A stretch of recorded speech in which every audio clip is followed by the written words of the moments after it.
Bonjour, alors aujourd'hui quelques notes très malhabiles du tambourin de Rameau, le grand Rameau, mais moins pour parler de lui que de son non moins célèbre neveu, le neveu, vous allez m'entendre mieux, le neveu de Rameau, livre de Diderot adoré par les marxistes, vous savez qu'on cause marxisme ici, voilà je vais présenter le livre de Diderot, le neveu de Rameau.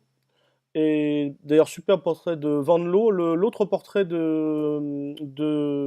très connu de Diderot par Fragonard étant, paraît-il, depuis, c'est avéré, n'être pas Diderot, parce qu'il avait les yeux bleus, entre autres. Donc, livre adoré par les marxistes, hein, on parle de marxisme ici, et par leurs devanciers, hein, hegeliens. C'est la seule œuvre moderne citée explicitement dans la phénoménologie de l'esprit de Hegel, la seule avec le discours sur l'origine de l'inégalité de Rousseau, cité par Engels hein, cette fois-ci, comme symbole de la pensée dialectique au temps des Lumières françaises. Alors, Engels ne dit pas que la dialectique était systématisée comme la science de la logique hein, chez Hegel, mais disons, on peut comprendre que la littérature, enfin la dialectique s'était réfugiée dans la littérature, hein, qui avait plus d'imagination que les systèmes, hein, si on peut dire.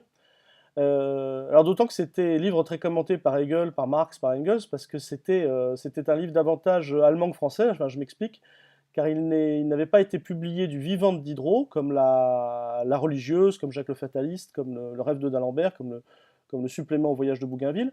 On ne le connaissait en fait que par la traduction, au départ, que par la traduction de Goethe.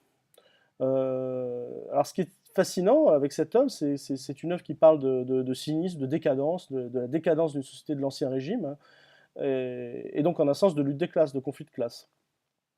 Alors elle met en scène un esprit subtil, fantasque, mais dévoyé, une sorte d'artiste raté, vivant au crochet des autres, hein, le neveu de Rameau, et le philosophe qui lui est opposé, moi dans le dialogue, mais bien sûr qu'on y lit Diderot, s'amuse du fait que parfois il y a de la raison dans ce qu'il dit, et notamment le portrait terrible qu'il brosse de la société de son temps, qui fait tout l'intérêt d'ailleurs de ce dialogue, et le fait que Rameau énonce la bassesse de ceux qu'il nourrissent, hein. Mais c'est évidemment sous le seul angle du cynisme. Le neveu est une âme de boue, comme lui dit son interlocuteur, euh, alors que l'interlocuteur, moi dans le dialogue, est un vrai philosophe, mais un peu hors trait, mi-goguenard, mi-fasciné. Mi-fasciné car c'est l'affrontement en fait de deux matérialismes. Le matérialisme est dans l'air à l'époque, il est activement puni et condamné. Mais deux matérialismes, parce que certes, tous deux, ces matérialistes refusent d'enjoliver la société. On sait que l'idéalisme a toujours partie liée avec une forme de mythologisation des rapports sociaux. Mais l'un sombre, celui de Rameau, malgré son intelligence démoniaque dans la vulgarité et le cynisme, alors que l'autre peut être rangé parmi, enfin, si c'est Diderot qu'on parle, parmi les précurseurs de ce matérialisme dialectique et historique qui va devenir plus tard une force révolutionnaire. Donc on a parfois un peu oublié cette évidence, hein, et ça a permis un peu toutes les déformations, récemment de type gauchiste, au sens péjoratif que lui donne Lénine, en voyant par exemple en Rameau une sorte, lui dans le dialogue, serait l'artiste maudit, famélique mais libre, et Diderot, lui, moi dans le dialogue, serait le bourgeois rangé. Sauf que tout citoyen oisif est un fripon, c'est pas Diderot qui l'a dit, c'est Rousseau, et c'est bien Rameau, le neveu de Rameau, qui est l'oisif et le parasite, alors que Diderot, certes, devait faire marcher la baraque pour faire l'encyclopédie, et Dieu sait que c'était compliqué, mais il a dû faire de la prison 3 mois pour la lettre sur les aveugles. Ses pensées philosophiques avaient été condamnées au feu par arrêt du Parlement. Il vivait l'échec cuisant de son théâtre bourgeois, mais à l'époque, théâtre bourgeois, c'était le manifeste du réalisme et de l'avant-garde artistique, hein. Tandis que Rameau fait les cornifleurs, le flatteur des puissants, et se fait en l'occurrence le complice du parti anti-philosophique, qui joue des pièces satiriques pour se moquer de Diderot, et n'hésite pas à lui donner le coup de pied de l'âne au moment de l'interdiction de l'encyclopédie. Alors, on les retrouve hein, effectivement dans ce livre, hein, je remonte, ça vaut vraiment la peine, dans tous les Bertin, les Palissot, la petite Huss, actrice de l'époque, et Michel Kouskar, hein, l'auteur du Capitalisme de la séduction, et il le dit aussi dans Critique du libéralisme libertaire, il voit là l'émergence de cette bohème assez difficile à caractériser, mais qui n'est que révolutionnaire en parole, ce que Boltanski va appeler aussi la critique artiste du capitalisme, d'une manière ironique. Avant donc que cette bohème ne se cristallise, comme Kouskar l'a bien marqué aussi, montré aussi dans le quartier, ce qu'il appelle le quartier, Montparnasse, Saint-Germain-des-Prés. Et Kouskar nous dit c'est l'atroce blessure narcissique de celui qui est de trop dans l'être de classe. Donc c'est les surplus de classe qui, en son sens, qui vont faire le gauchisme 68 art, une sorte de poujadisme estudiantin réactionnaire dirigé contre le PCF et la classe ouvrière à l'époque.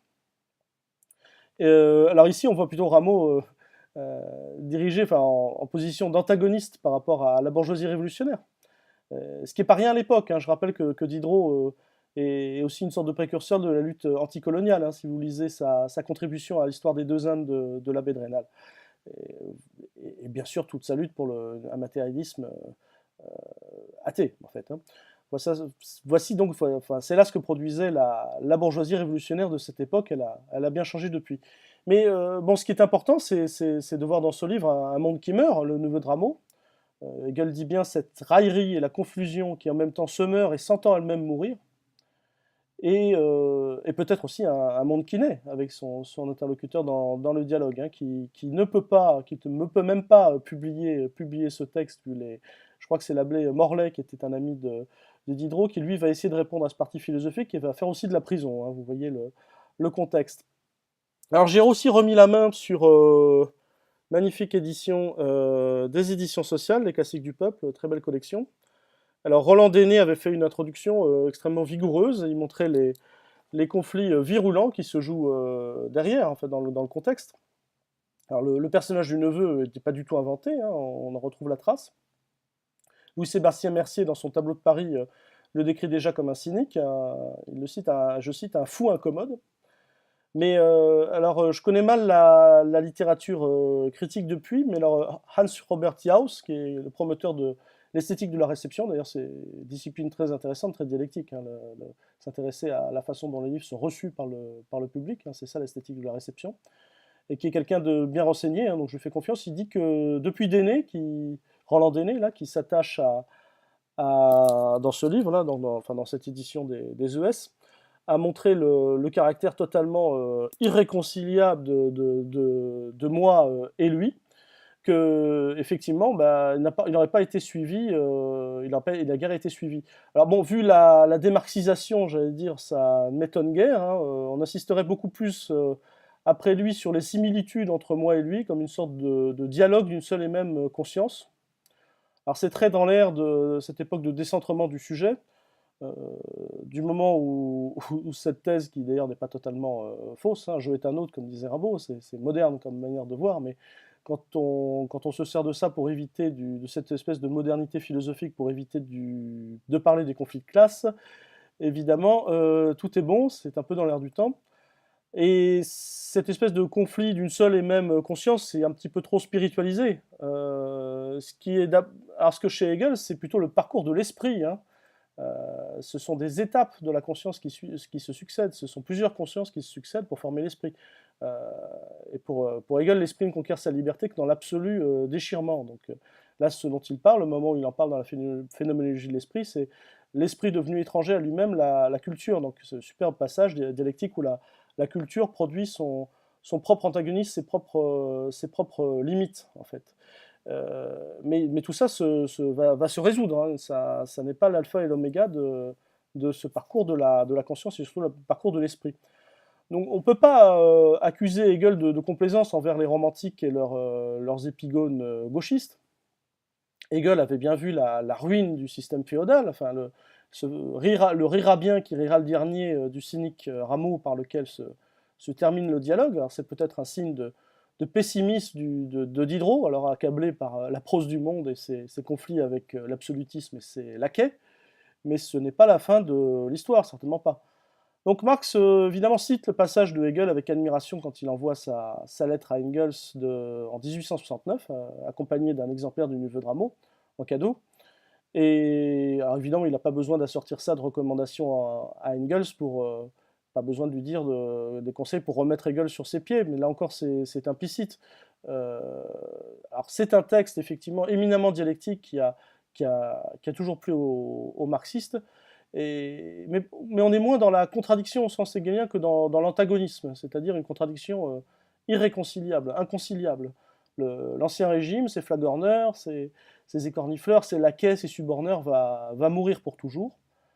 Et remis sur ses pieds, en fait, le neveu de Rameau apparaît beaucoup plus comme une véritable lutte des classes.